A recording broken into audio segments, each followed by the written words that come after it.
वाह वाह, आधा लगता है किन्नी दूरों दौड़दा आ रहा। अस्सलाम वालेकुम thank welcome to you the show sir. Thank you बड़ा सफर कीता यो तू ਇੱਥੇ तक जियो शेरिया जियो सखावत साहब वेटर बुलाने वाली बैल होंगी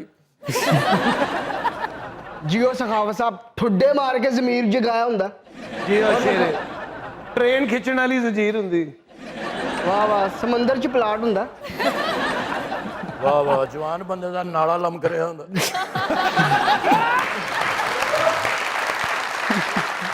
सखावत साहब ने एक बंदे ਨੂੰ खून ਦਿੱਤਾ ਤੇ ਉਹ ਬੰਦਾ ਠੀਕ ਸੀ ਜਦੋਂ ਇਹਨਾਂ ਦਾ ਖੂਨ ਉਹ ਚ ਟ੍ਰਾਂਸਫਰ ਹੋਇਆ ਟੁੱਟਦੇ ਟੁੱਟਦੇ ਇੰਜਨ ਕਰਦਾ ਸੀ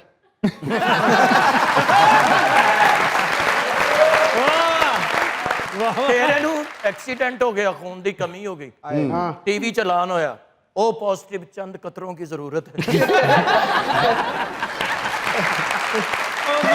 चंद कतरों की फिर दो मच्छर ने रल के खून दिता ਤੇ ਫਿਰ ਬਰਾਦਰੀ ਨੇ ਦੋਵਾਂ ਦੀ ਟਿੰਡਾ ਕਰਤੀਆਂ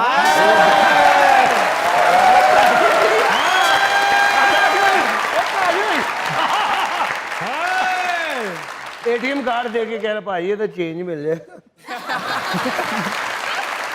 ਹਨੀ ਸਾਹਿਬ ਵੀ ਏਟੀਐਮ ਚੋਂ 500 ਰੁਪਏ ਦਾ ਨੋਟ ਕਢਾ ਕੇ ਦਰਵਾਜ਼ਾ ਖੋਲ ਕੇ ਇੰਜ ਵੇਖ ਰਹੇ ਨੇ ਕੋਈ ਹੈ ਤੇ ਨਹੀਂ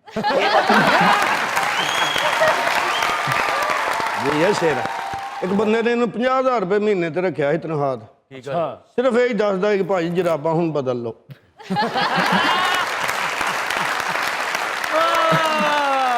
ਅਕਰਮ ਸਾਹਿਬ ਕੱਲ ਅੱਖਾਂ ਬੰਦ ਕਰਕੇ ਅੱਗੇ ਸ਼ੀਸ਼ੇ ਦੇ ਅੱਗੇ ਖਲੋਏ ਨੇ ਤੇ ਆਪਣੇ ਤੇ ਲਾਨਤ ਪਾ ਕੇ ਅੱਖਾਂ ਖੋਲ ਕੇ ਵੇਖ ਰਹੇ ਨੇ ਪਈ ਹੈ ਕਿ ਨਹੀਂ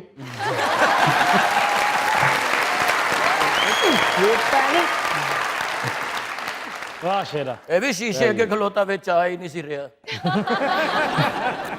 Faizan lovely to have you and you look handsome like always thank you so much आपके लिए दिल से एक बात कहना चाहूंगी जी प्लीज तेरी नजर को कभी अश्क की हवा न लगे आहा तेरी नजर को कभी अश्क की हवा हवा न न लगे लगे तेरे यकीन को किसी तौर भी दगा न मिले लगाना में खुदा करे तेरी उम्र गम से दूर कटे खुदा करे तेरी उम्र गम से दूर कटे खुदा करे तुझे कोई बेवफा न मिले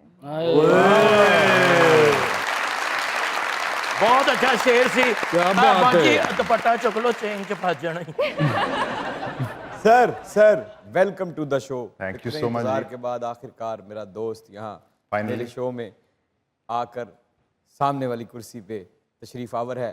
सर एक अदद टीवी चैनल के मालिक रहे आप, मेरे फादर एक ही बात होती है अब्बू की चीज आपकी चीज होती है। जी जी वालिद साहब का इंडस्ट्री में इतना ज्यादा असर रसूख रहा कि वो एक वाहिद इंसान है मेरा ख्याल है कि इंडस्ट्री में कोई भी शख्स उनके सामने ना कहना भूल जाता है, उसकी डिक्शनरी में से ना का लफ्ज निकल जाता है।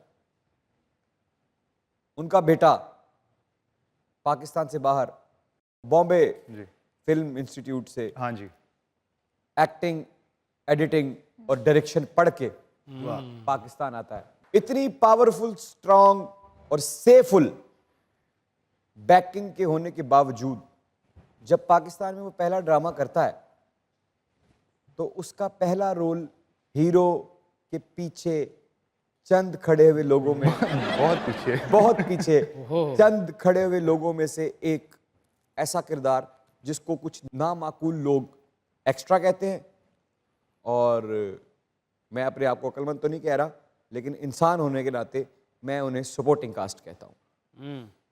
इतनी ज़्यादा ताकत असर रसूख होने के बावजूद आपकी शुरुआत इतने छोटे से रोल से क्यों हुई? देखें मेरी तो एक्सपेक्टेशन ये थी क्योंकि मैंने 40-50 सेलिब्रिटीज़ को लॉन्च होते हुए देखा था जो आज भी बड़े स्टार्स हैं आपके मुल्क में और आपके वालिद साहब के हाथों हुए? मेरे वालिद साहब के हाथों, चैनल के हाथों, फिल्म्स के हाथों। STN के मालिक रहे सर आप बात बता दें। तो जब मैं ग्रेजुएट हुआ काम के लिए पाकिस्तान वापस आया तो मेरे फादर ने, मैं तो एक्सपेक्ट कर रहा था कि कोई लॉन्च होगा बिकॉज हमने तो यही देखा था पहले। तो जब मैं पाकिस्तान आया तो मेरे फादर ने एक मुझे रियलिटी चेक दिया। उन्होंने मुझे कहा कि यार अगर मैंने तुम्हें लॉन्च कर दिया तो तुम लॉन्ग टर्म अपने आप को सस्टेन नहीं कर पाओगे, जो कि बहुत सारे आर्टिस्टों के साथ हुआ भी ओवर द इयर्स। उन्होंने कहा आप जाएं प्रोड्यूसर से मिलें अच्छा। और उनसे काम मांगें और मेरा नाम बताइएगा आप। तो मैंने फिर वो रास्ता अपनाया, वो स्ट्रगल जब उन्होंने कहा कि मेरा नाम मत महसूस की। नहीं, जब उन्होंने कहा मेरा नाम मत लीजिएगा, तो आपके अंदर क्या गुजरी? मुझे उस ज़माने में आई वाज 23, 24, मुझे नहीं समझ में आ रही थी। मेरे लिए तो एक वो विलन टाइप फिगर बन के घर में क्योंकि देखें वो तो लॉजिक के पॉइंट ऑफ व्यू से बात कर रहे थे ना, वो एक लॉन्ग टर्म लॉन्जेविटी देख रहे थे कि भाई अगर ये खुद स्ट्रगल करके एस्टेब्लिश हो गया तो ये सारी जिंदगी सेट रहेगा। अब जरा लोगों को स्ट्रगल बताइएगा जरा, वो जो बात मैं बड़ी अच्छे तरीके से जानता हूँ कि लोग जब आप कमरे में जाते थे तो लोग कहते थे राशिद साहब का बेटा आ गया, राशिद साहब का बेटा आ गया। अच्छा, वो बड़े किस्से हुए हैं। देखिए उनमें से एक आपको एग्जांपल दे देता हूँ। 2010-11 की बात है जब मेरे फादर A+ लॉन्च कर रहे थे। अच्छा। तो मैं, अब उन्होंने मुझे बैन किया हुआ था उस चैनल से। मुझे कहा गया था कि भाई आप मेरे चैनल के नेड़े ना आइएगा, ठीक है, यहाँ पे किसी से काम भी नहीं मांगना आपने। तो मैं उधर भटकता रहता था कि यार किसी से दोस्ती हो जाए, कोई मिल जाए, कहीं आप फिट हो जाएं। एक बड़े प्रोड्यूसर हैं लाहौर के, वो मेरे फादर से मिलने जा रहे थे। उन्होंने मुझे लॉन में देखा चलते हुए। उन्होंने कहा क्या कर रहा है? कुछ नहीं, आ मेरे साथ अंदर। मैंने कहा मुझे तो इजाज़त नहीं है अंदर जाने की। उन्होंने कहा चल मेरे साथ। अंदर हम गए तो मेरे फादर को उन्होंने बैठाया मुझे। कहते हैं सर हमने सीरियल बनाना है आपके लिए और हम फैज़ान को हीरो लेंगे। अब वो बोलते गए, मैं अपने फादर के एक्सप्रेशन देख रहा था। कुछ 2 मिनट की कॉन्वर्सेशन के बाद मेरे फादर ने उनको कहा बात सुने फलाने साहब, ये जो हमारी डील चल रही है ना सीरियल खरीद बेच पे, इसमें अगर ये फैज़ान आपको इन्वॉल्व कर रहे हैं तो फिर यहाँ पे कुछ नहीं हो सकता। तो आप डिसाइड कर लें कि आपने इसके साथ बनाना है कि नहीं बनाना। अब वो प्रोड्यूसर परेशान हो गया ना। मेरे लिए तो नॉर्मल था, तो घरेलू माहौल था ये। हमारे तो घर में अम्मा अब्बा के झगड़े भी चलते थे इस बात पे, क्योंकि अम्मी तो लॉजिकली नहीं देखती इस चीज़ को ना। वो तो कहती थी भाई लॉन्च करो इसको। तो वो प्रोड्यूसर बेचारा पकड़ा हो हाथ उसी वक्त छोड़ा, उसने फौरन हाथ छोड़ा। उसने कहा पता नहीं क्या है।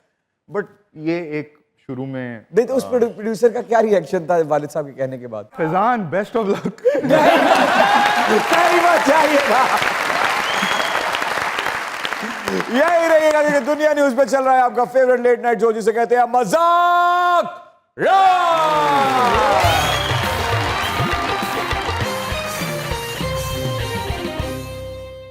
वेलकम बैक टू मजाक रात। अभी जिस तरह फैजान भाई ने अपनी स्ट्रगल बताई कि मुझे जब पहला रोल मिला। परी पैकर क्या नाम था ड्रामे का? नहीं सर, वो पहला था जो हिट हुआ था। मेरा एक्चुअल जो फर्स्ट ड्रामा था it was called Surajmukhi and Babar Ali was the lead in it.